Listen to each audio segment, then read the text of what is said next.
Et salut tout le monde, c'est Revox Science et aujourd'hui on va apprendre comment une espèce peut se développer, peut avoir de nouvelles fonctions, de nouvelles utilisations, un cerveau plus développé.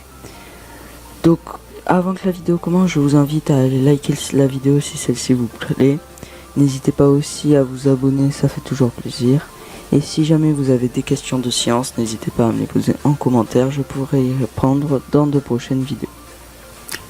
Tout d'abord, pour qu'une espèce soit créée, il faut des chromosomes. Chromosomes qui se trouvent dans l'ADN. Nous, dans l'ADN humain, nous avons 46 chromosomes, 23 paires de chromosomes, plus les 23 chromosomes, il y a les chromosomes sexuels X et Y pour un homme, XX pour une femme, que nous verrons dans un prochain épisode. Selon les espèces, le karyotype change, plus ou moins de chromosomes. Par exemple, prenons l'exemple de la girafe. La girafe, pour survivre, a besoin d'un long cou, car elle vit dans la savane et les seules plantes qu'elle peut manger qui ne sont pas sèches sont en haut des arbres. Pour se nourrir, c'est très simple, elle doit avoir un long cou pour pouvoir les atteindre. Si jamais, il y a quelques millions d'années, une girafe avec un petit cou est née et deux girafes par exemple avec un grand cou sont nées, la girafe avec le petit cou va donc mourir car elle ne pourra pas se nourrir. Or, les girafes avec les grands coups pourront-elles survivre dans la nature et se nourrir aisément? Elles vont se reproduire et donner naissance à deux petits girafons qui auront eux aussi un grand cou. C'est comme ça que l'ADN se modifie au fur et à mesure du temps.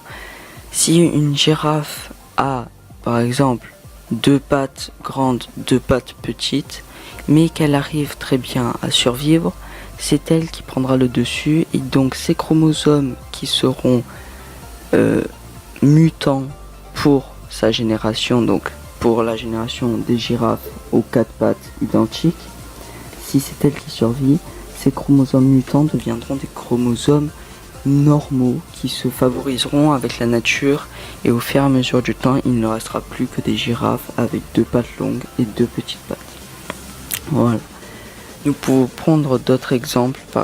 Si jamais un éléphant, si vous ne savez pas, les éléphants ont de grandes oreilles car il y a les veines les plus grosses qui passent dans les oreilles pour pouvoir aérer tout le corps et tout le cerveau. Si jamais un éléphant naît avec de petites oreilles, il ne pourra donc pas s'aérer et mourra de chaleur dans le désert. C'est pour cela qu'au fur et à mesure du temps, les ADN ont été modifiés, donnant naissance à de nouvelles propriétés chez différentes espèces. Voilà. J'espère que la vidéo vous aura plu, n'hésitez pas à vous abonner, à liker, à mettre en commentaire si jamais vous avez des questions. Sur ce, je vous dis à la prochaine pour un autre épisode. Tchuss.